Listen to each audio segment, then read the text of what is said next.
Belum resmi menjabat sebagai presiden, tepatnya masih berstatus sebagai pejabat presiden. Soeharto sudah mengeluarkan kebijakan represif pada warga keturunan Cina di tahun 1967. Melalui instruksi Presiden nomor 14 yang ditandatangani pada tanggal 6 Desember 1967, Soeharto memerintahkan kepada Menteri Agama, Menteri Dalam Negeri, serta segenap badan dan alat pemerintah, baik dari pusat hingga ke daerah, untuk melaksanakan kebijaksanaan pokok mengenai agama, kepercayaan, dan adat istiadat Cina. Salah satu poin di dalamnya adalah terkait aturan tentang perayaan Tahun Baru Cina alias Imlek di Indonesia. Orde Baru seolah-olah mengidap fobia terhadap hal-hal yang berbau Cina. Padahal etnis Tionghoa sudah menetap di Nusantara sejak berabad-abad silam dan telah menjadi bagian dari masyarakat Indonesia, seperti halnya warga keturunan Arab dan Timur Tengah, India, atau etnis-etnis yang lainnya. Dan tidak sedikit tokoh-tokoh keturunan Cina yang sejak zaman Mojopahit hingga lahirnya Republik Indonesia turut mengambil bagian dalam perjuangan membentuk identitas dan mewujudkan kedaulatan negeri ini. Dengan alasan yang dikesankan seram, Soeharto menyebut bahwa manifestasi agama, kepercayaan, dan adat istiadat Cina yang berpusat dari negeri leluhurnya dapat berdampak atau berpengaruh secara psikologis, mental, dan moral yang kurang wajar terhadap warga negara Indonesia. Maka dibuatlah aturan resmi. Dalam pertimbangan yang termaktub pada instruksi Presiden tahun 1967 tersebut, hal-hal seperti itu perlu diatur serta ditempatkan fungsinya pada proporsi yang wajar sehingga tidak menjadi hambatan terhadap proses asimilasi. Sebelum instruksi Presiden nomor 14 tahun 1967 ditetapkan, Soeharto terlebih dahulu merilis surat edaran Presidium Kabinet Ampera nomor 6 tahun 1967 tentang masalah Cina. Di situ jelas disebutkan bahwa istilah Tionghoa atau Tiongkok mengandung nilai-nilai asosiasi psikopolitis yang berpotensi berdampak negatif bagi rakyat Indonesia. Maka saat itu juga diputuskan bahwa istilah Tionghoa dan Tiongkok tidak dipakai lagi dan diganti menjadi Cina. Soeharto mengklaim penggunaan istilah Cina adalah kehendak rakyat Indonesia. Soeharto pun meresmikan penyebutan kata Cina bagi mereka yang berasal dari etnis Cina atau warga keturunan Tionghoa. Akibatnya, golongan keturunan Tionghoa sangat rentan didiskriminasi di tengah-tengah masyarakat. Terkait asimilasi, pemerintah Orde Baru memaksa warga keturunan Tionghoa yang masih memakai nama asli Cina agar menggantinya dengan nama Indonesia. Himbauan ini didukung lembaga jejaring pemerintah saat itu, termasuk Lembaga Pembina Kesatuan Bangsa atau yang kita kenal sebagai LPKB. LPKB yang dibentuk melalui Kepres tanggal 18 Juli 1963 dipimpin oleh seorang keturunan Cina bernama Christophorus Sindunata alias Ong Chong Hai. Ia sebelumnya juga mengusulkan hal serupa kepada Presiden Soekarno namun tidak digubris. Sindunata kemudian memperoleh angin segar menjelang tumbangnya Orde Lama. Orang-orang keturunan Cina yang menjadi LPKB macam Ong Chong Hai rupanya benar-benar ingin menjadi orang Indonesia sejati. Seperti yang dikehendaki pemerintah Soeharto, maka LPKB menegaskan perlunya penggantian nama bagi warga keturunan Tionghoa. Jika masih ingin tinggal dan hidup di Indonesia, maka warga keturunan Tionghoa harus berganti nama.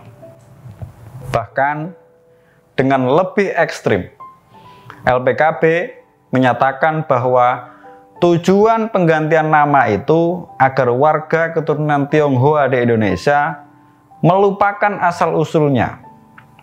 Mereka dianjurkan untuk meninggalkan agama dan adat istiadat bawaan dari Cina, seperti bahasa, budaya, dan seluruh kebiasaannya termasuk dalam merayakan Tahun Baru alias Imlek.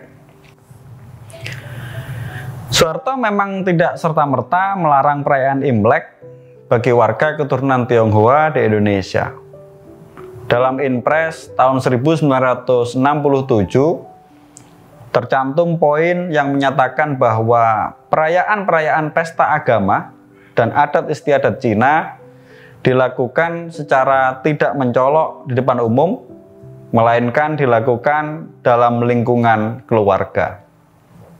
Maka, saat Imlek atau hari-hari penting dalam tradisi Cina lainnya tiba, keluarga keturunan Tionghoa di Indonesia masih tetap merayakannya, meskipun dilakukan dalam nuansa yang kurang leluasa. Tidak semeriah perayaan Tahun Baru Masehi, Tahun Baru Islam, Idul Fitri, ataupun Natal.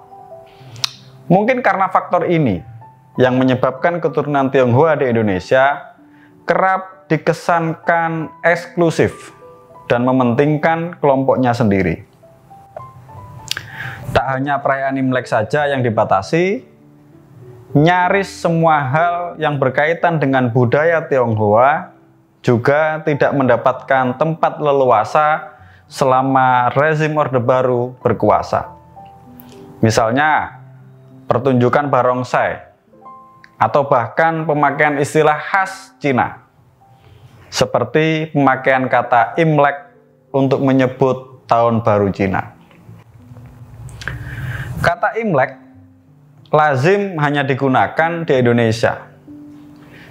Di Cina atau negara-negara lainnya, istilah Imlek tidak begitu dikenal. Mereka biasanya memakai istilah Xinjia. Istilah Imlek pun ditengarai sebagai salah satu wujud intrik politik pemerintah Orde Baru terhadap golongan keturunan Tionghoa. Pemakaian kata Imlek juga bertujuan agar makna sesungguhnya dari perayaan Tahun Baru Cina tidak tepat sasaran. Imlek yang berarti penanggalan bulan, sementara Xinjia bermakna pesta makan-makan di tahun yang baru. Begitu juga dengan ucapan Gongxi Fadzai yang sangat marak terdengar di Indonesia ketika Imlek tiba.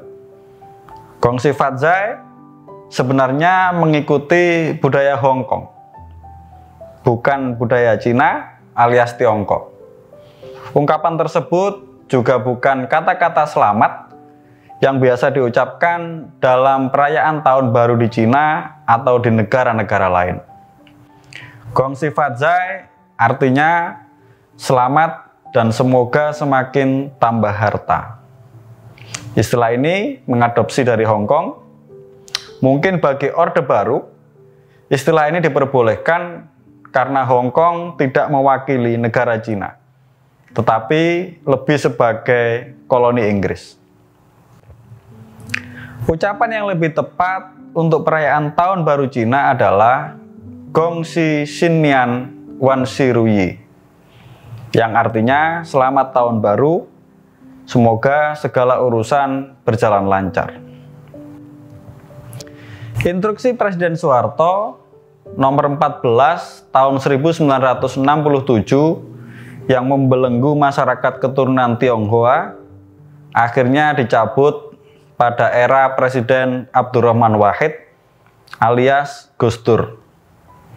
Pada 17 Januari tahun 2000 dikeluarkanlah Keputusan Presiden nomor 6 tahun 2000 tentang pencabutan Inpres nomor 14 tahun 1967. Lalu dilanjutkan oleh Presiden Megawati Soekarno Putri dengan menetapkan Imlek sebagai hari libur nasional. Berarti Imlek setara dengan hari-hari besar agama-agama lain dan diakui di Indonesia. Berikutnya giliran Presiden ke-6 Susilo Bambang Yudhoyono yang mencabut surat edaran Presidium Kabinet Ampera nomor 6 tahun 1967 melalui Keputusan Presiden nomor 12 tahun 2014. Pencabutan surat edaran itu jelas untuk menghilangkan pandangan dan perlakuan diskriminatif terhadap seorang, kelompok, komunitas, atau ras tertentu yang pada dasarnya melanggar nilai-nilai dan prinsip perlindungan hak asasi manusia. Kini Imlek selalu diperingati dengan meriah setiap tahunnya, meski kesalahkaprahan terkait istilah yang digunakan akibat intrik politik Orde Baru masih belum diluruskan. Namun setidaknya masyarakat keturunan Tionghoa di Indonesia bisa benar-benar bergembira dalam merayakan tahun barunya. Selamat Imlek, Gongsi Shinnian Wansi Ruyi.